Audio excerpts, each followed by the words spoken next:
wanna take it slow. Just wanna let you know. Ready to spend some time. I wanna spend some time. Welcome back to the channel, okay? My name is Amaka. This is Ami Lifestyle.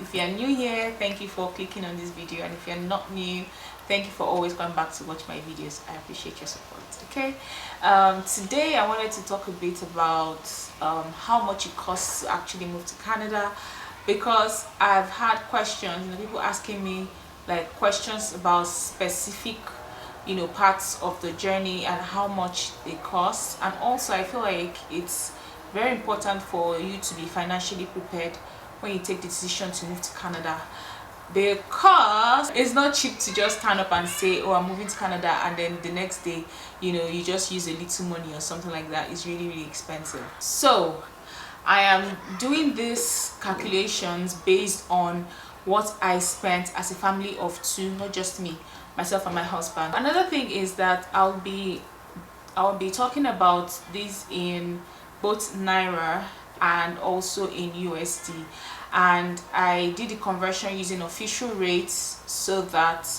I'm not having to deal with the fluctuating black market rate or anything like that. The process I used once again is Express Entry Federal Skilled Workers Program, and the requirements of that stream is what I'll be talking about. Let me just go right into it because I don't want to even take your time. The first thing that you should consider is your proof of funds, which is what we popularly call POF. And the reason I'm saying this is because this money is not money that you should borrow. This is not money that should disappear from your account like if immediately you submit your application. You need that money. That money is very important, and it's not just for your application but also for settlement in Canada, because when you come into Canada, you're coming with your clothes and a couple of things that you probably were able to pack, but you're coming into an empty apartment. You need furniture in your sitting room. You need to buy some. It's not everything that you can get for free. You need some stuff in your kitchen. You need a mattress. You need to move around. You need to be able to sustain yourself for a few months before you actually get a job. So it's very important that you have your POF with you when you're coming, and because it's a little bit of a lot of money, it's always advisable to put it together or make it a priority when you decide to move to Canada. So for a family of two like myself, it was around 16,200 or 300 or something, but currently it's 16,570 Canadian dollars. So that's what you should have in your account for a family of two. For family of 3, 4, 5, I'm going to leave a link in the description box to the Government of Canada website that talks about proof of funds. I think it's in another of my video. I will link the video up here. It's in the description box of one of my videos where I talked about how I moved to Canada. That's around 5,400,000 naira. Yeah, so you can see there's quite a lot of money. You need to put it together, have it somewhere, and be ready to present it immediately you get your invitation to apply. The next thing that you should be considering is your WES, which is your evaluation degree, because it takes some time now, especially if you send your documentation through DHL. If you send it through ETX is very cheap. I think it's 5,000 naira to send your document through ETX. If you're sending through DHL, it's 20,000 naira. So you can see the costs are piling up. It's 20,000 naira as at the time I did mine to send my statement of results or your degree certificate through DHL to West Canada. For West, it costs 78,000 naira per person. That's around like $186 US. After your West, then you can do your Ielts. I think that's a right order. For me, I didn't do it that way. I did my Ielts first before I started doing my West, but it doesn't matter. So the reason why I'm saying is a good sequence to do it is because the West takes time and IELTS expires in 2 years. So you give yourself more time to read or prepare for IELTS while you do your West, and then when the process is almost over, you go ahead and do your IELTS, and you'd possibly pass or whatever. pass your IELTS. So IELTS currently, you know, there are two bodies. I've mentioned this before. There's the British Council and IDP. I did with both. When I first did with British Council, currently British Council costs 83,000 naira currently, and IDP costs 73,000 naira. So IDP is cheaper than British Council at this time, so make your decision. The next thing I'm going to talk about is transcripts. Transcripts cost 10,000 naira to do from school. Your school might have a different cost. Just check your school website for it, but that's another thing that, you know, you spend money on. And then my husband's transcript was 30,000 naira. So you see now, mine was cheaper. Mine was 10,000 naira. His was 30,000 naira. So it depends on the school. But for me, this is the cost that I incurred, you know, trying to do my transcript and all that. And then transportation. So if you're not living where your school is, because a lot of people study outside of their place of residence, you pay transport to get there. My husband had to fly, and so that cost him around 100,000 naira going and coming, when the going was good before before they increased airfares. I did BCS, so my tutorials cost 65,000 naira at the time I did it, and the exams cost 120 euros. It's 40 euros per course, and there are 3 courses, so that's 120 euros. That's around 51,000 naira, and in USD is $122. I think currently where I did my own BCS tutorial, I tried to reach out to them for people who asked me, you know, after my video about writing the BCS exams, and I don't know if they are still running that course, because when I tried to reach out to them, they didn't respond to me. So I referred them to another body that conducts the BCS tutorial, and those people charge 150,000 naira now. So if you want to do the BCS now in Nigeria, from my own research, you're going to have to pay 150,000 naira for the tutorial only, but the cost of the exam still remains the same. It's still 40 euros till today. For my postgraduate diploma, which I did, my school fees was 250k, and then my transcript was 15,000 naira. Like immediately after I was done, if you see the way I ran to do the transcript, oh my god, but it was 15,000 naira. 250k is like 590 US dollars, and then the transcripts around 36 US dollars. So yeah, I had to take transport to school. And I remember at that time I had to stay over at a hotel in Ibadan. Funny, very funny time, because oh my god, I wasn't going to actually stay at a hotel, but I got to Ibadan and got missing because I didn't really know my way around, and then it was getting late. So I was like, okay, instead of trying to get to Lagos tonight, let me just stay at a hotel. Getting a hotel was another issue, because unlike Lagos, where you would say, you know, just take me to a hotel, you stop Okada or stop a cab and tell me to take you to a nice hotel, and they can take you to somewhere really nice that you can actually spend a good time. These guys were taking me to, you know, all these brotels where there will be a bar in front and then there will be a hotel at the back. That kind of, I was so angry. I was like, this is not what I want. I want just a hotel. I don't want any bar in front of it or anything like that. And they were like, don't worry, check it out. Oh god, it was a terrible night for me. It was raining, I was tired, I was hungry, and these guys were busy taking me all around to no proper place that someone can sleep, like not a brothel, you know, just a hotel where somebody can stay and sleep. Oh my god, I didn't have a good experience when I went to Ibadan that time, but I'm just remembering that time, and I didn't really have a good experience, because the hotel I later stayed at, it wasn't nice like that.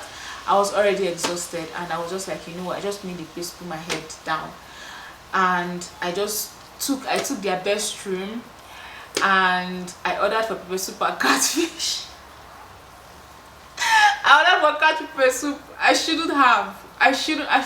Maybe I should have just done amala, because it's Ibadan, you get. But I was like, well, they should be able to do pepper soup, like it's easy. Guys, the pepper soup had iru inside it. When I opened the plate up, I literally started crying because I was so hungry.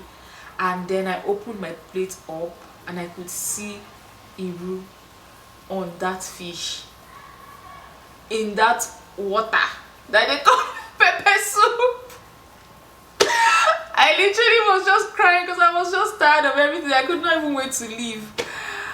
But anyway, I think it's because I didn't have any experience about the city. That's why, you know, all that happened to me. But I had to stay at a hotel, and everything including transport cost me around 50,000 naira that period. And then medicals. So medicals, the cost hasn't really changed, which is really nice, because when I did my first medicals and when I did my second, the cost didn't change.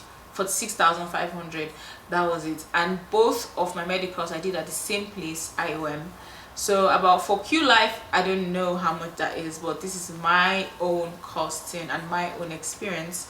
So my medicals cost for 6,500 for me, and for me alone. Then my husband also for 6,500. So yeah, multiplied by 2, so that's around $102 US. And then we go to police certificate. Now police certificate is like the most astronomical change in cost, you know, because it was first 6,000 naira. I did my 6,000 naira, my husband 6,000 naira, like 3 to 6,000 naira, yeah. And then now is around 30,000 naira. Like, I don't know where that cost came from. I don't know why it's that expensive. I literally don't know. It's just a piece of paper. You put your 4 fingers in ink and put it there, and then they go and then they come back, and then, you know, they give you everything. You know, I don't see why it should actually be 30,000 naira. And when you go do your own, you will understand what I'm talking about. Just a couple of pieces of paper. It shouldn't be that amount. I feel like they found out that a lot of people were interested in getting the police capture certificate and decided to hike the price, which is really sad. But anyway, that's it. That's like when I did mine, that was $15 for each of us. So yeah, that's it. Now my passport expired. I had to do a 10-year international passport, and I had to pay 90,000 naira because I needed to fast track some parts of it. You guys, if you know, you know. In Nigeria, you know, if you don't fast track, you might not get what you're looking for. And I know that because currently I'm running 2 international passports for 2 different people, and one person fast tracked, one person did not. The person who fast tracked has already captured and is waiting for the passport to come out. And the person who didn't fast track hasn't even gotten a date to capture yet. So it's really crazy nowadays. So I had to pay 90k during my own time for a 10-year passport, and it came out on time. So yeah, I'm grateful. So that's around $213. And then application fees. Now when you get your invitation to apply, you have to pay application fees. You can either pay it with the right of permanent residence fee altogether, or you leave out your right of permanent residence fee, and at some point in the application the officer will ask you to pay the right of permanent residence fee. So for us, we decided that what's the need of waiting for the officer to tell us to pay the money when you can just pay the money at once, you know. So we made the payment at once. So if you pay everything, then it's 2,820 Canadian dollars, which is like 2,176 USD. So that's for a family of 2, myself and my husband alone. If you have more people in your family, I think you need to pay more. Yes, you need to pay more. So you just find out, you know, during the course of your post ITA submissions. Okay, the second medicals, like I said, they were both the same amount for 6,500. And then let's talk about flight tickets. I used KLM. I'm not going to talk about the extra amounts for, you know, getting extra legroom and stuff. Just my basic flight from Lagos to Amsterdam and to Calgary was around 700,000 naira for each person. So that's about 1.4 million naira for the both of us. I went to the lounge. I paid 63 euros right there and then. So at the Crown Lounge, they have POSs. I think I heard somebody complain that, you know, they weren't able to access the lounge because they weren't first class passengers. I wasn't a first class passenger. So if you're not a first class passenger and you want to make use of the lounge, you have to pay 63 euros for each person. They literally have POSs at the lounge where you can pay, or if you have cash, you are sent to T6. There's a place called T6 at Amsterdam airport where you can pay your cash. They give you a receipt and then you go back to the lounge and they allow you access. So it's not a big deal. It's not only for first class passengers only. If you want to use the Crown Lounge when you get to Amsterdam, which is very nice and convenient, because number one, I got to keep my bags, my luggage and everything I was carrying in a locker and explore, so it's really difficult to carry your things around exploring, and it's also really difficult to have your things down and then you are sleeping somewhere for 5 hours when you don't know if you'll be robbed or something like that. I know, well, but there are people that have had bad experiences at airports. It's not about the place, but people are transiting, people from all walks of life. You never can tell who might be tempted to steal something from you. So it was really convenient to leave the luggage in the lounge. Also, you only have to punch in a code that you have to have in your head, so you're not even carrying keys around. Say, oh, I lost my keys and there's no way I can get my stuff out to catch my flight. You punch in a code. If you can't even remember the code, there are people there who can help you reset the whole thing, open it up. It was really convenient, and there was food, there was a place to shower, there was a place to sleep. It was really, really comfortable. So if you are traveling alone or in a pair, you can budget for the KLM lounge. Is 63 euros, like I've said. So yeah, these are all the costs that I incurred during this process. You can see it's not much. It's not plenty. The other costs that you're going to incur when it's time for you to travel, things like shopping that you need to do. You want to get extra clothes, you want to get some extra shoes. Don't let anybody tell you not to come with clothes or shoes or anything like that, because you definitely need them. You'll be attending interviews, so you have to look good when you attend interviews. You have to dress corporate when you attend interviews. You're not just wearing a shirt and a jean. So if you have your office clothes, you have to come with them. If you don't have, you have to shop for some more. Office shoes also, heels, flats. If you can wear sandals, that's okay. Here it's okay to wear sandals, flat shoes, stuff like that to the office. Just look well put together. So don't throw all your clothes away and just think that when you come here you start buying clothes. It's expensive to buy clothes here. So you do some shopping back in Nigeria. You buy winter jackets, some winter gear. They still work here, so you can still bring them here. You would also shop for food stuff, because when you come in, you don't want to start spending on buying food stuff immediately. So you still buy some food stuff. So that's another cost that you would incur. If you have like extra luggage, for us we had extra luggage and we still had to cargo, because we had a lot of stuff. So if you have extra luggage, you will pay for it at the airport. So these are costs that you need to also put into consideration when you're preparing to travel. And for us, I would say we spent around 1.5 million naira, I think, for shopping, for regular clothes, shopping for food stuff, and I think I should add the extra luggage to it, because no, I can't add extra luggage to it. I spent a lot on extra luggage.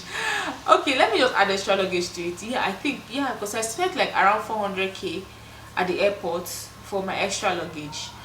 So yeah, like 1.5 million naira was what we spent. So depending on the things you need to buy, the food stuff you need to buy, and the amount of extra luggage you want to carry, that cost can either be higher or lower depending on you. So yeah, at the end of the day, everything that we spent is 11,139,000 naira. Imagine, just imagine. That was quite a lot of money. Even me now reading it again just makes me feel like, God, where did we even see that kind of money in the first place? One thing you must know is that you're not doing everything at once. You don't need the entire 11 million naira at once. There are some things here that you don't need to do. For instance, I did a postgraduate diploma. If you already have an MSc, you don't need that. I did medicals twice. You might not need to do medicals twice. I did Ielts twice. You might not need to do Ielts twice, you know. So there are things like this that, you know, plus or minus, you know, they either increase or reduce the amount that you get to spend. So it depends on you. If you know that you don't really have a lot of money to do Ielts multiple times, then you try and pass it on your first try. It's very it's very possible to pass it on your first try. Make sure you read enough before you decide to put in for the exam. It's not just English, you know, there are rules to it that you need to learn. So once you learn the rules, you're good to go. Another thing is for the flight tickets, you know, I spent 700k for a personal flight ticket. There are airlines that are cheaper, and then there are some other like websites that you can buy from. You have to be really careful also when you're looking for cheaper tickets, not to fall into, you know, ticket scams or people that will just cancel your tickets without notice or stuff like that. So be careful, you know, with that. But you can also get cheaper tickets. Like normally Egypt Air is cheaper, Royal Air Maroc is cheaper, Ethiopian Airlines is cheaper than KLM or British Airways or Qatar Airways. Also, you know, the 11 million I just talked about is inclusive of your POF, which is meant to be with you till you land. All these costs that I've talked about now are my personal costs, you know, the one that me and my husband incurred in this journey, just for people who are asking, so you can have an idea of how much you should have. And yeah, I wanted to say something, you know, you're not making this cost at once. As the need arises, you make those payments. You might not know until you do your calculation at the end of the day.